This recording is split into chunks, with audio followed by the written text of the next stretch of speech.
Problems होती है, कैसे वो फेस करते हैं, उनकी लाइफ जर्नी कैसे होती है, ये आपके सामने मैं लाना चाहूँगी। कहते हैं जल जंगल जमीन यही तो है तुम्हारी जान, जल जंगल जमीन यही तो है तुम्हारी पहचान, ये बचाए रखना मेरे आदिवासी भाई और बहनों, क्योंकि यही तो है हमारी पहचान। राइट, तो ये चीज़ें हैं अब लोग मैं आपके सामने रखने जा रही हूँ, उनकी मॉर्निंग से लेके इवनिंग तक का क्या होता है। तो मेरे दोस्तों, जब मॉर्निंग होती है तब उनके पास अलार्म नहीं रहते। पहले एक जीवन की सच्चाई में बता देती हूँ, जो लाइट बनाता है वो कभी लाइट यूज़ नहीं करता, जो इलेक्ट्रिसिटी बनाता है वो कभी ज़्यादा इलेक्ट्रिसिटी यूज़ नहीं करता, जो इतने सारे खेतों में अनाज उगा सकता है वो वही अनाज खा नहीं सकता, जो बहुत सारे सपोज 10 किलो राशन उठा सकता है बट वो आदमी 10 किलो राशन खरीद नहीं सकता। This is the reality in India. जो बेड बना सकता है बट उस बेड पे सो नहीं पाता, क्योंकि उसके पास वो खरीदने के लिए उतने पैसे नहीं रहते। वैसे ही आदिवासी की स्टोरी है, इनके पास बहुत सारी ज़मीन है, बहुत सारे जंगल में कुछ भी लकड़ियाँ मिल जाती है, बट वो बेच के वहाँ से पैसे मिलते हैं, उसका अपना पेट भरते हैं। उनके पास बहुत सारी खेती है, बट खेती में जब भी वो अनाज उगता है वो बेचने के बाद में उसके जो भी एजुकेशन फैसिलिटी, जो भी घर का राशन खर्चा, वो नहीं पाते। इसीलिए बहुत रियर है मेरे दोस्तों इन इंडिया में। हम लोग बोलते हैं India is the richest country, but आदमी वहाँ पे रहने वाले लोग बहुत ही पुअर हैं। ये रियल है। कोई लोग हैं बहुत आगे बढ़ जा रहे हैं, कोई लोग हैं वो बहुत पीछे रह जा रहे हैं। जैसे आदिवासी समाज में जो भी अच्छे एजुकेशन होते हैं वो खुद का देख के चले जाते, समाज के लिए कोई कंट्रीब्यूशन नहीं रहता। वो देखते हैं कि मैं आगे चला गया तो मैं क्यों समाज के लिए कार्य करूं। बट मैं उनको बताना चाहती हूँ, अगर आपके समाज ने आपको कुछ भी दिया होगा ना, तो उसका रिटर्न आपको देना है। रिटर्न मतलब आपने ऐसे कुछ करना है ताकि उनको भी सपोर्ट मिल सके।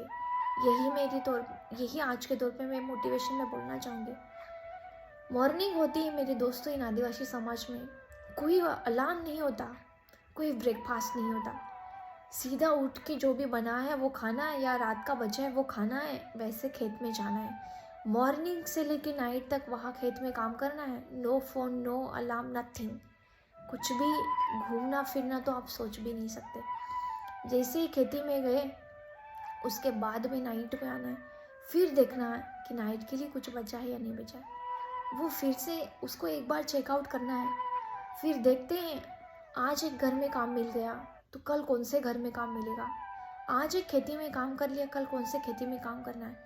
मेरे दोस्तों, आज के दौर पर जो खेत में काम करने वाले हैं उनको 200 रुपये मिलते हैं, 220 रुपये मिलते हैं।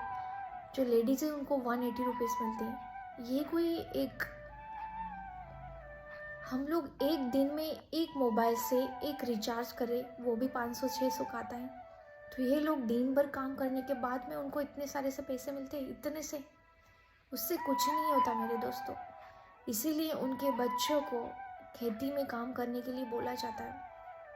मैंने इतने ऐसे एजुकेटेड लोग देखे ग्रेजुएशन करते, वो भी क्यों करते मैं आपको उसका भी रियलिटी बता देती हूँ। जब वो हॉस्टल में, पहले तो आश्रम स्कूल से स्टार्ट होता है, वो कभी चाइल्डहुड एंजॉय नहीं कर पाते, क्योंकि जिसको लगता है कि मैंने एजुकेशन करना चाहिए, मैंने मेरी फैमिली को आगे एजुकेटेड बनाना चाहिए, वो आदमी 4 साल की उम्र में ही घर छोड़ देता है, बोर्डिंग स्कूल में जाता है। बोर्डिंग स्कूल में वहाँ पे काम करता है, खाता है, रहता है। अच्छे टीचर ना होने की वजह से वो कुछ पढ़ नहीं पाता, उसको ना लैंग्वेज आती है, कुछ नहीं। जो भी सिखाया जाता है थोड़ा बहुत वो याद करके पेपर लिख के ऐसे तैसे करके वो 10वीं तक चला जाता है। आश्रम स्कूल में पढ़ने के बाद में वो आ जाता है हॉस्टल में। हॉस्टल में उसका 8th स्टैंडर्ड से स्टार्टिंग होता है, तो वहाँ पे उसको स्कॉलरशिप, थोड़े बहुत महीने के पैसे मिलते हैं, उससे जैसे तैसे गुजारा करता है। बट उसे अच्छा एजुकेशन मिलने के लिए खुद बहुत झटना पड़ता है। पहली प्रॉब्लम तो उसको मराठी नहीं आती, लैंग्वेज। वो वहाँ पे आश्रम स्कूल में तो सब अपने ही स्टूडेंट रहते, इसीलिए वो आदिवासी में ही बात करता है। उसके बाद में हॉस्टल में जब आता है वो रियलाइज़ करता है अरे यहाँ पे तो मराठी बोलनी पड़ती है, फिर वो स्टार्ट करता है मराठी से। उसके बाद में कैसे तैसे करके वो मराठी में तो पास हो जाता है। रहा सवाल हिंदी का और इंग्लिश का, हिंदी तो ऐसे तैसे करके मूवीज़ देख के, पिक्चर देख के, यही तो कहते तो सीख लेता है। बट रही बात इंग्लिश की, ये बहुत मुश्किल होता है मेरे दोस्तों। 8th स्टैंडर्ड में आके ABCD पढ़ना है, फिर बाद में कैसे इंग्लिश पढ़ना है। इंग्लिश पढ़ भी ली तो समझने के लिए बहुत मुश्किल होता, समझ भी ली तो दूसरों को कैसे बात करना वो समझ में नहीं आता। ये होती है हॉस्टल की लाइफ, और यहाँ पे मैंने खुद मेरी प्रॉब्लम फेस की है, इसीलिए मैं आपके सामने ये वीडियो बना रही हूँ। This is the reality. लोग बोलते हैं आपको स्कॉलरशिप मिलती है, लोग बोलते हैं आपको तो इजीली गेट एडमिशन, कहीं पे भी हॉस्टल में मिल जाता है।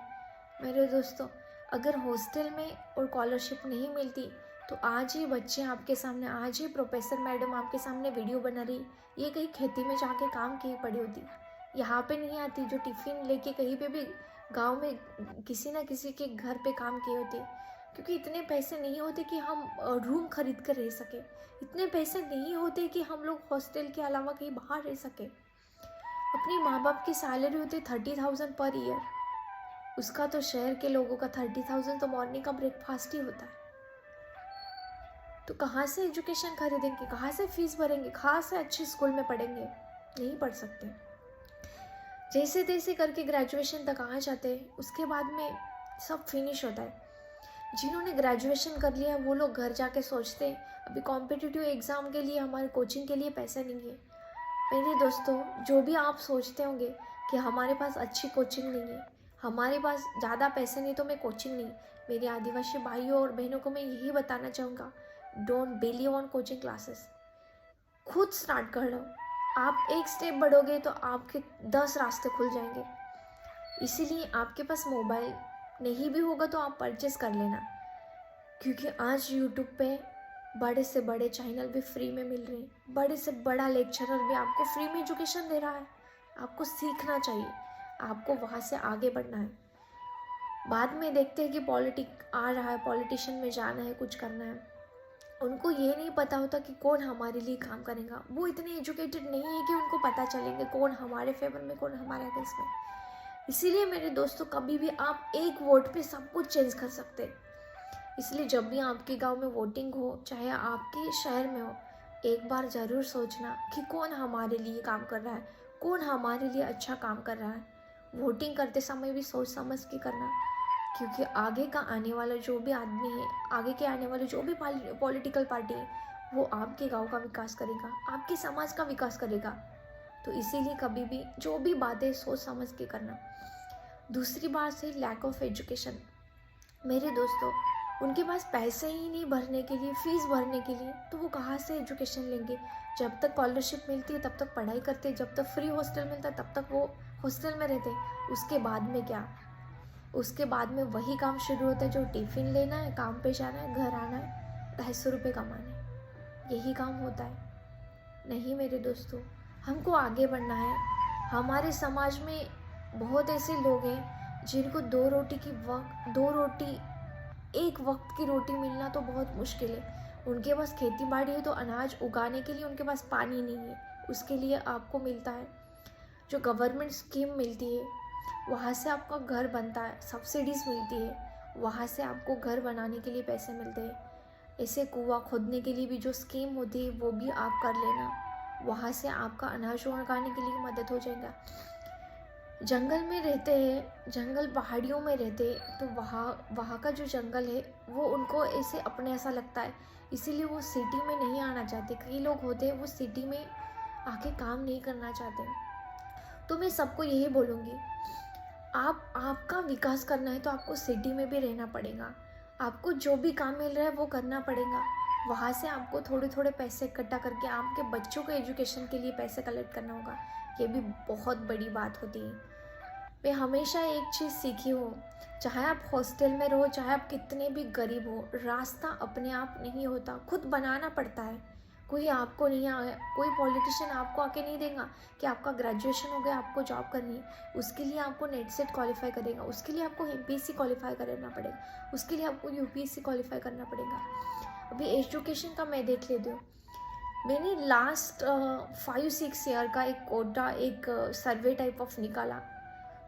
वहाँ पे आदिवासी समाज में मैंने जजेस खुद, अभी मैं जुडिशरी के क्लासेस, जुडिशरी का जो भी कोचिंग रहते वहाँ पे मैंने सर्च आउट किया, जो भी मैंने लिस्ट निकाली उस पर 2014 या 15 में एक बच्चा बना है जज, उसके बाद में पूरी वैकेंसी सीट खाली है, कोई भी जज नहीं बना। मैंने देखा PSI ISI इसमें एक दो बच्चे आ रहे, बट वो आने के बाद में बाकी के बच्चों सोचो उनके लिए एक आदर्श बन जाएगा। इसीलिए जो भी बन रहा उसे पूछो, उसे कांटेक्ट करो कि आपने पढ़ाई कैसे की। आप एक समाज का इंस्पायरेशन बनना चाहते हो तो आपको ये चीज़ें करनी पड़ेगी। इसीलिए मैं जिसके पास भी कोई भी सोर्सेस है तो अवेलेबल कर देना एक मेरे समाज के लिए। और दूसरा मैं बताना चाहूँगी, जो लैक ऑफ एजुकेशन है वो तो अभी सुधर रहा है, बट मेरे दोस्तों हमारे यहाँ पे हर एक, चाहे वो प्रोफेसर की हो, चाहे वो MPSC UPSC, हर वैकेंट सीट खाली है। क्यों खाली है मेरे दोस्तों? आप बहुत पढ़ाई करना है, आपको रात और दिन एक कर देना है। आदिवासी बच्चों में जो ताकत मैंने देखी है वो कहीं पे भी नहीं मिलेगी। वो दिन रात करके काम करते, खेती में इतना फिजिकल वर्क करते। अगर ये काम आप मेंटली कर लोगे ना तो सारी वैकेंसी आपको भर जाएंगी, कहीं पे भी जगह खाली नहीं बचेंगे मेरे दोस्तों। इसीलिए आपके पास सोर्सेस नहीं होंगे तो मोबाइल फ़ोन तो ज़रूर है, वहाँ से स्टडी करना स्टार्ट करो।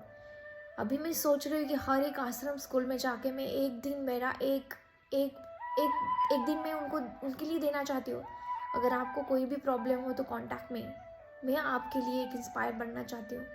जैसे मैंने स्टडी करके मैं एक प्रोफेसर बनी हूँ, वैसे आप भी बन सकते हो।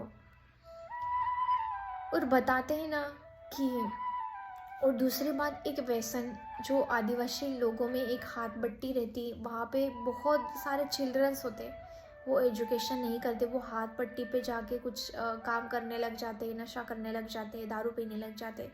तो मैं इनको बोलना चाहूँगी, आप हाथ बट्टी में मत बटो, ताकि हाथ बट्टी में जो काम करता है उसको पकड़ने वाला जो PSI ISI जो भी रहते ना, वो टाइप का बनना सीखो। ये कॉमन लैंग्वेज में मैं आपको समझा रही हूँ। और जो लड़कियाँ एक आदिवासी समाज में बहुत जल्दी शादी कर लेती हैं, फिर बाद में बच्चे पैदा करने और घर पे बैठना, ये काम कभी मत करना मेरे दोस्तों। आप पहले एजुकेशन लो, आप पहले खुद का डेवलपमेंट करो। शादी तो कभी भी होनी है, इतनी जल्दी शादी मत करो। जो लड़कियां बहुत जल्दी शादी करती है, फिर बाद में उनको बच्चों को वो क्या सिखा पाएंगी। इसीलिए खुद डेवलपमेंट करना है, दूसरों को भी डेवलप करनी है। आज का वीडियो में बहुत कुछ कहना चाहती हूँ, बट ये वीडियो बहुत लंबा हो जाएगा, इसीलिए मैं यहीं पे स्टॉप करना चाहूँगी। और मेरे आदिवासी भाई और बहनों, बहुत स्टडी करना। All the best for your future. और जो भी समस्या उसका हल हम लोग खुद निकालेंगे। Don't worry about that. Thank you so much guys.